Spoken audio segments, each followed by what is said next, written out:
Okay, guys, I'm here for another retro review. Today we are revisiting our good friends at the WWF, or WWE, and it's No Way Out 2000, February 26, 2000, from the Hartford Civic Center in Hartford, Connecticut. So the WWE is pretty much home for this pay-per-view. This is pretty much a home game, so to speak, for this pay-per-view. There are 9 matches on this show, so we have 45 total star rating. We open with a WWE Intercontinental Championship match. Chris Jericho versus Kurt Angle. Angle is the European champion here, but that title's not on the line. So, Angle has a chance to become a dual champion here. Chris Jericho, for some reason, has Chyna with him. They had been feuding for a couple months over the IC title, and now I guess they're buddies for some reason.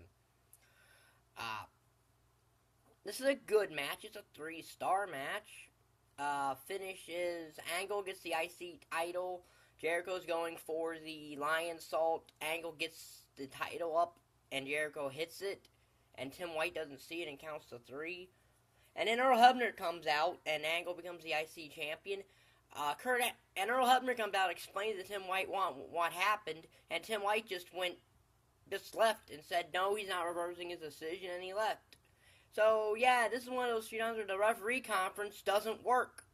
I don't know what this is going to, but it didn't work for some reason. Yeah, normally the referee conference works. This time it didn't. So then we get the WWE Tag Team Championship match. The New Age Outlaws versus the Dudley Boyz, which is predominantly a handicap match.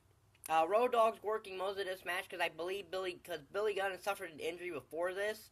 And to cover that, they had Bubba take this lead pipe and crack him in the shoulder. And then the Dudleys hit the 3D on the Road Dogg and get the win. It's a 1.5-star match. It could have been better had Billy Gunn not had that injury prior to the match. So, 1.5 stars. It's also technically kind of a heel-heel match in a way. So, that's a rarity. 1.5 stars.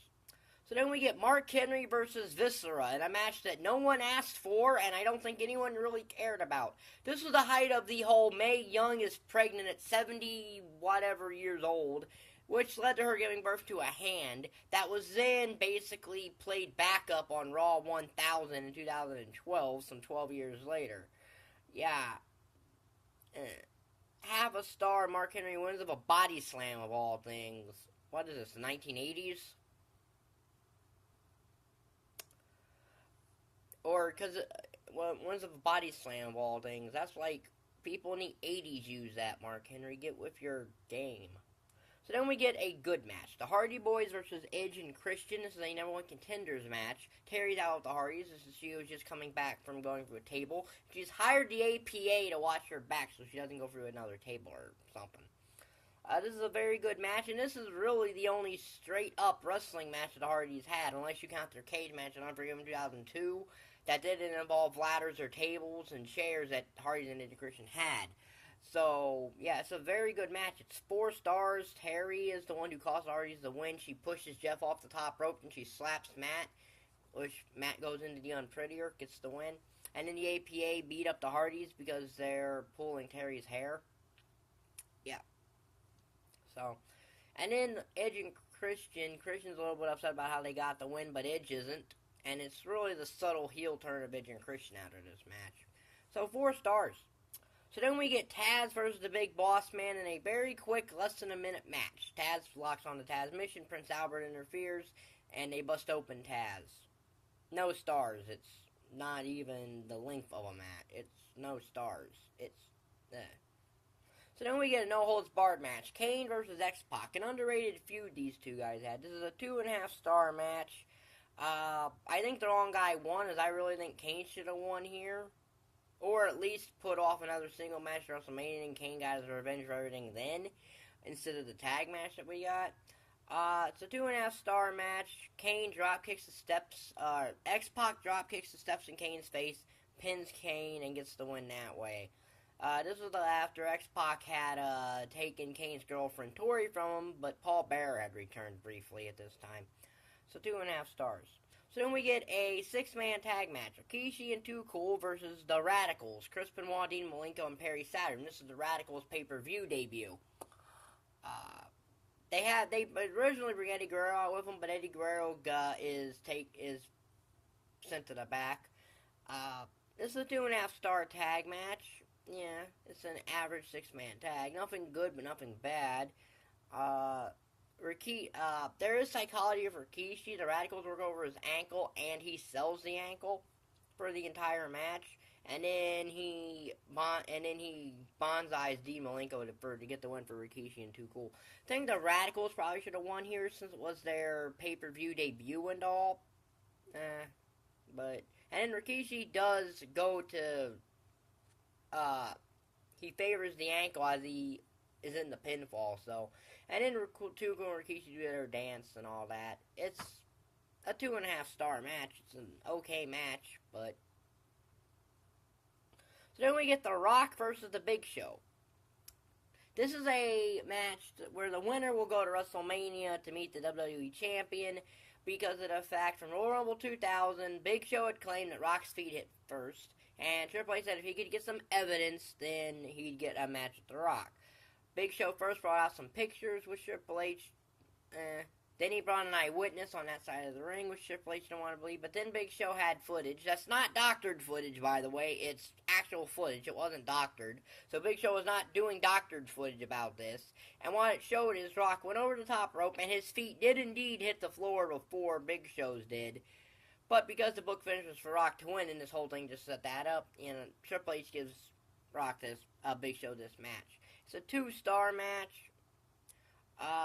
There's Earl Hebner gets bumped. Shane McMahon then comes in. Rock's going for the people's elbow, and Shane McMahon hits the Rock, and then Big Show gets the cover. Big Show goes to WrestleMania to face the champion, or so we thought. Rock would actually win back to this number 1 contender status, but Vince McMahon made it got beat. This match that was supposed to should have always been Triple H and Rock at WrestleMania. From this match, turned into a fatal 4-way elimination that I'll get to in the main event of this show, which is next. It's a Hell in a Cell match for the WWE Championship, and if Cactus Jack loses, he must retire. It's Triple H versus Cactus Jack in a 4-star match. Their street fight they had at the Royal Rumble was much better. That's a 5-star classic and one of the greatest Royal Rumble matches that is in a Rumble of all time. But this is a 4-star match. It's still good. It's one of the better Hell in a Cells. Before the gimmick Hell in a Cell pretty much killed this entire gimmick from its spectacle and taken away things that really helped this match, a la blood. And this is a bloody match. It also has, Cactus gets these steps. He throws them at Triple H, which breaks a corner of the cell, and Triple H and Cactus get out of it. They both go up top. Cactus gets a barbed wire 2x4 that he puts on fire, hits Triple H with it. Triple H hits Jack with it. Jack goes for a pile driver on the cell, but Triple H reverses the pile driver, and Jack goes crashing through the top of the cell to the ring, kind of a la the King of the Ring 98. And then Triple H hits the pedigree to win the match and send Cactus into retirement. It only lasted 2 weeks, though. It lasted longer. This was only lasted 2 weeks or something because Mick Foley came back to have a match at WrestleMania 16, the main event WrestleMania. The whole McMahon in every corner fatal 4-way elimination match. It should have only been Triple H and The Rock because that was Triple H, Rock, Big Show, and Mick Foley. McMahon was in every corner, yada, yada, yada. And a match that really should have only been between Big Triple H and Rock turned into 4 guys, and Big Show is eliminated in the first 5 minutes, and then Mick Foley's eliminated, and the final portion of that match is what it should have been, Triple H and The Rock. So 4 stars. So out of 45 total stars, this show gets a 19 out of a total of 45, which is a C- range. If it wasn't for it wasn't for Mark Henry and Viscera and the Big Boss Man and Tazz. If you took those 2 matches out, this would be a much better show. But because those 2 matches are here, this is still a C- show. Not by much. It's only 3.5 stars away from its maximum star rating. But again, 50% gets you a C. And this is just under that, so it's a C- show. that 2 matches bring down. I don't really know why those 2 matches were on the card. Mark Henry Viscera, as I said, no one cared about. And quite frankly, the big boss man, I don't think, he was on his way out of this time. So I'll put this in my Retro Wrestling Review playlist. If you like this video, like button down there, subscribe button down there, and thank you for watching. Bye.